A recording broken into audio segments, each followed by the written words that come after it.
आज वैशाख कृष्ण प्रतिपदा शके 1937 सादर करत आहोत ठाणे वार्ता। ठळक घडामोडी। 1.25 कोटीच्या सॅमसंग मोबाईल चोरी प्रकरणात भिवंडी पोलिसांकडून 4 जेरबंद। ठाणे शहराच्या काही भागाचा पाणी पुरवठा उद्या सकाळपासून 24 तास बंद आणि वारंवार वीज गायब होण्यामुळे ठाणेकर हैराण। या आणि इतर घडामोडी विस्तृतपणे पण काही क्षणातच। ठाणे वार्ता पहा श्रीस्थानक वाहिनीवर। आता सकाळी 9:15 पासून रात्री 9:15 पर्यंत ठाणे वार्ता, ठाण्यातील पहिलं दृकश्राव्य माध्यम। श्रीस्थानक वाहिनी ठाण्याची स्वतःची वाहिनी। ठाण्यातील घडामोडी, कार्यक्रम, वादविवाद, अगदी गाणी, नाटक याचा आनंद घर बसल्या पहा श्रीस्थानक वाहिनी। आपल्या ठाण्याचं हक्काचं व्यासपीठ श्रीस्थानक वाहिनी। ठाणे वार्ता आता संकेतस्थळावर देखील ठाणेवार्ता.com वर क्लिक करा आणि ठाण्याच्या घडामोडी जाणून घ्या। ठाण्यातील पहिलं ऑनलाईन माध्यम ठाणेवार्ता.com। नमस्कार मंडळी, दर रविवारी पाहायला विसरू नका।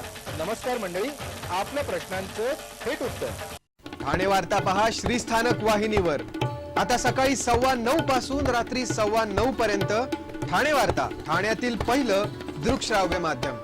ठाणे जिल्हा मध्यवर्ती सहकारी बँकेच्या 11 जागांसाठी निवडणूक होत असून भारतीय जनता पक्ष, राष्ट्रवादी काँग्रेस आणि शिवसेनेच्या सहकार पॅनलला बहुजन विकास आघाडीनं आव्हान दिलंय। यापूर्वीच बँकेवर 10 संचालक बिनविरोध निवडून आले आहेत। विद्यमान अध्यक्ष देविदास पाटील, माजी अध्यक्ष दशरथ तिवरे, शिवाजीराव शिंदे, अशोक पोहेकर, अरुण पाटील, प्रशांत पाटील हे काही प्रमुख उमेदवार आहेत। या निवडणुकीसाठी अवघे 2112 मतदार आहेत।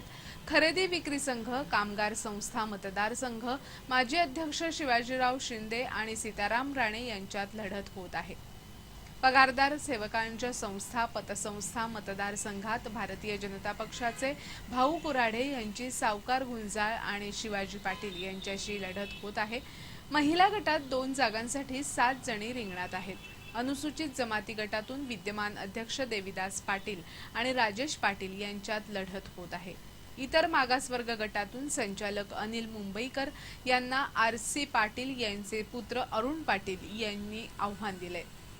भटक्या जमाती विशेष मागासवर्गीय गटातून अशोक पोहेकर आणि फिलिप मस्तान यांच्यात लढत अपेक्षित आहे।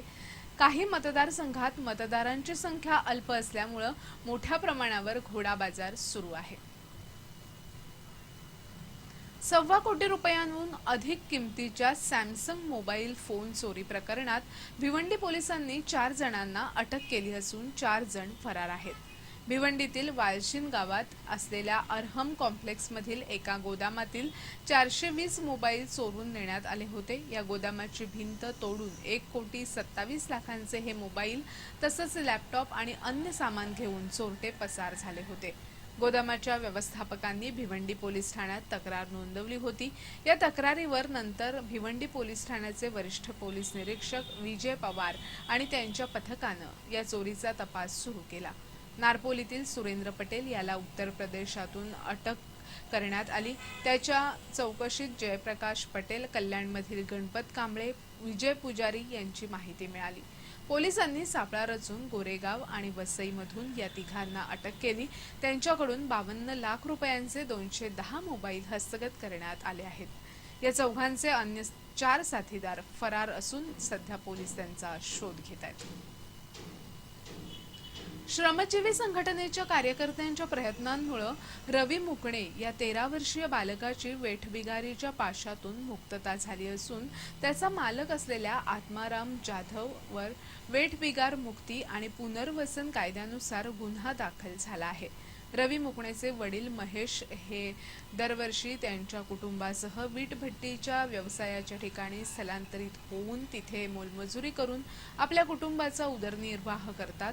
त्यांनी वीटभट्टी मालक असलेल्या आत्माराम जाधव यांच्याकडून 4 वर्षापूर्वी खर्चापोटी 4,000 रुपये कर्ज घेतलं होतं। या कर्जाच्या बदल्यात रमेशचा मुलगा रवी यानं कर्ज फिटेपर्यंत आपल्याकडे काम करावं असं सांगून आत्माराम जाधव यानं बळजबरीनं रवी मुकणेला कामावर नेलं होतं। तिथे तो रवीला सकाळपासून संध्याकाळपर्यंत राबवून घेत असे। म्हशी सांभाळणं, त्यांचं शेण काढणं, त्यांना खुराक देणं अशी कामं तो करून घेत होता। गेल्या 4 वर्षात रवी कधीही घरी जाऊ शकला नाही. छोट्या छोट्या कारणावरून त्याला मारहाणही होत असे. 27 एप्रिलला या सर्व प्रकाराला कंटाळून रवी कामावरून निघून गेला. त्याला पुन्हा आणण्यासाठी म्हणून आत्माराम जाधव रवीचा मामा कृष्णा जाधव यांच्याकडे गेला. तिथे रवी दिसल्यावर आत्माराम जाधवनं त्याला जबरदस्तीनं पुन्हा कामावर नेण्याचा प्रयत्न केला. पण कृष्णा जाधव आणि त्याच्या मित्रांनी रवीची सुटका केली. कृष्णा जाधव यांनी पडघा पोलिसांकडे याबाबत तक्रार केल्यानंतर आत्माराम जाधववर पोलिसांनी गुन्हा दाखल केला आहे. ठाणे शहराच्या काही भागाचा पाणीपुरवठा उद्या सकाळपासून पुढील 24 तास बंद राहणार आहे. 15 जुलैपर्यंत पाणीसाठ्याचं नियोजन करण्याकरता लघु पाटबंधारे विभागानं 14% पाणी कपात लागू केली आहे. त्यानुसार हा पाणीपुरवठा बंद ठेवला जाणार आहे. उद्या म्हणजे 6 मेला सकाळी 9 वाजल्यापासून गुरुवारी सकाळी 9 वाजेपर्यंत हा पाणीपुरवठा बंद ठेवण्यात येणार आहे. यामुळे घोडबंदर रस्ता, बाळकुंड, ढोकाळी, कोलशेत, पवारनगर, खारटन रस्ता, महागिरी, साकेत कॉम्प्लेक्स या परिसराचा पाणीपुरवठा बंद राहील. ठाणे वार्ता पहा श्रीस्थानक वाहिनीवर. आता सकाळी 9:15 पासून रात्री 9:15 पर्यंत ठाणे वार्ता, ठाण्यातील पहिलं दृकश्राव्य माध्यम. आपला परिसर स्वच्छ आणि सुंदर ठेवण्यासाठी ठाणे महापालिकेत सहकार्य करा. ओला सुका कचरा वेगवेगळा जमा करा आणि रोगराईपासून मुक्तता मिळवा. ठाणे वार्ता आता संकेतस्थळावर देखील ठाणेवार्ता.com वर क्लिक करा आणि ठाण्याच्या घडामोडी जाणून घ्या. ठाण्यातील पहिलं ऑनलाईन माध्यम ठाणेवार्ता.com. डॉक्टर आणि रुग्णांचं पिढ्यानपिढ्यांचं जिव्हाळ्याचं नातं म्हणजेच डॉक्टर बेडेकर हॉस्पिटल. आता अत्याधुनिक सोयी सुविधा आणि तंत्रज्ञान युक्त वंध्यत्व निवारण केंद्रात IVF आणि टेस्ट ट्यूब बेबीचीही सुविधा. Doctor Bedekar hospital, Maharshi Karvepath, Thane. 65 वर्षांची निरंतर सेवा. Jaipuri jewellery exhibition cum sale, 50% बचत. American diamond sets, mangalsutra, fancy bracelet, fancy earring top, radium आणि गोल्ड प्लेटेड बांगड्या आणि अन्य ज्वेलरी फक्त जयपुरी ज्वेलरी एक्झिबिशन मध्ये. अशोका बेसमेंट जवळ, गोखले रोड, नौपाडा, ठाणे पश्चिम. ठाणे वार्ता पहा श्रीस्थानक वाहिनीवर. आता सकाळी 9:15 पासून रात्री 9:15 पर्यंत ठाणे वार्ता, ठाण्यातील पहिलं दृकश्राव्य माध्यम. दिल्लीतील कचरा वेचक भंगारवाला सेलिब्रिटी फोटोग्राफर कसा बनला याची कहाणी त्याच्याच मुलाखतीतून ठाणेकरांना ऐकायला मिळणार आहे. पश्चिम बंगालमधील पुरुलिया इथून घर सोडून पळून आलेला विकी रॉय दिल्ली रेल्वे स्थानकात पाण्याच्या रिकाम्या बाटल्या वेचून पोट भरू लागला. घरात 7 भावंड, दारिद्र्य, घरच्यांचे फटके यातून विकी रॉयनं वयाच्या 11व्या वर्षी घरातून पळून जायचं ठरवलं. दिल्ली रेल्वे स्थानकात सलाम बालक ट्रस्टच्या संपर्कात तो आला.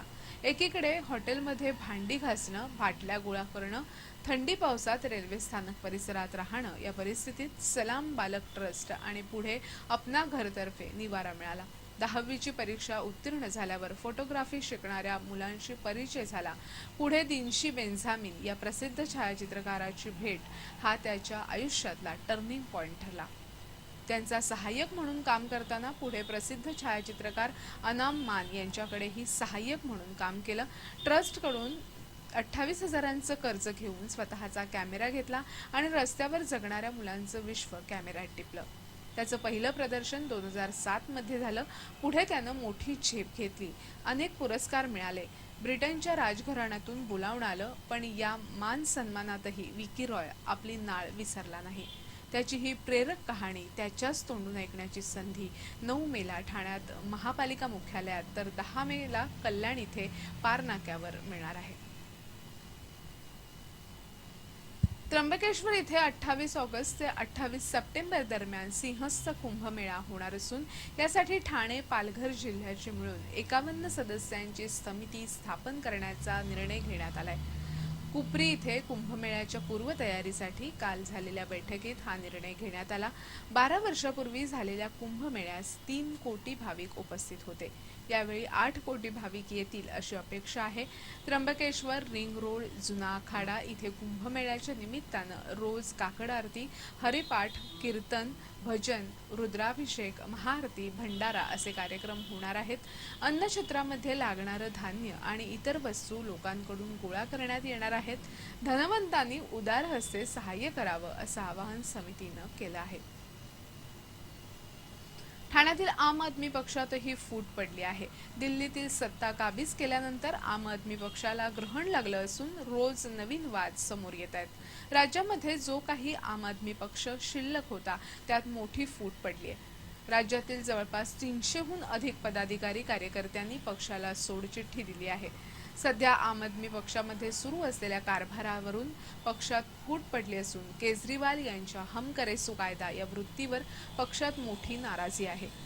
ठाणे लोकसभा मतदारसंघातून निवडणूक लढवलेल्या संजीव साने यांनीही आम आदमी पक्षाचा राजीनामा दिला आहे. ही सर्व मंडळी योगेंद्र यादव यांच्या स्वराज अभियानात सहभागी होणार असल्याचं सांगितलं जातं.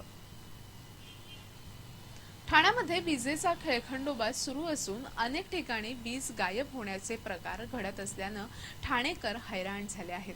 उन्हाची काहिली वाढत असताना वीज पुरवठा गायब होत असल्यानं त्याचा फटका ठाणेकरांना रोज बसतोय. महावितरणच्या कॉल सेंटरचे कर्मचारी तक्रार घेण्याऐवजी ठाणेकरांनाच अनेक प्रश्न विचारून भंडावून सोडत असल्याचा अनुभवही अनेकांना आला आहे. ठाण्याच्या पाचपखडे भागातील तारांगण येथील विजेच्या फीडरमध्ये तांत्रिक बिघाड झाल्यानं काल या परिसरातील वीज जवळपास 2-2.5 तास गायब झाली होती. उकाडा हा म्हणत असताना वीज गायब झाल्यामुळे या परिसरातील नागरिकांचे चांगलेच हाल झाले. यावर तक्रार करणाऱ्या नागरिकांना कॉल सेंटरमधील कर्मचाऱ्यांचा सामना करावा लागला. अधिकारी वर्ग नसल्याचं सांगून जबाबदारी झटकली जात असल्याचा प्रकारही समोर आला आहे. ठाणे शहर महावितरणच्या अ श्रेणीत मोडतं. एखाद्या महिन्याचं वीज बिल न भरल्यास महावितरणचे कर्मचारी तात्काळ वीज खंडित करण्यासाठी येतात, पण अशीच तत्परता वीज गेल्यावर का दाखवत नाहीत, असा वीज ग्राहकांचा प्रश्न आहे.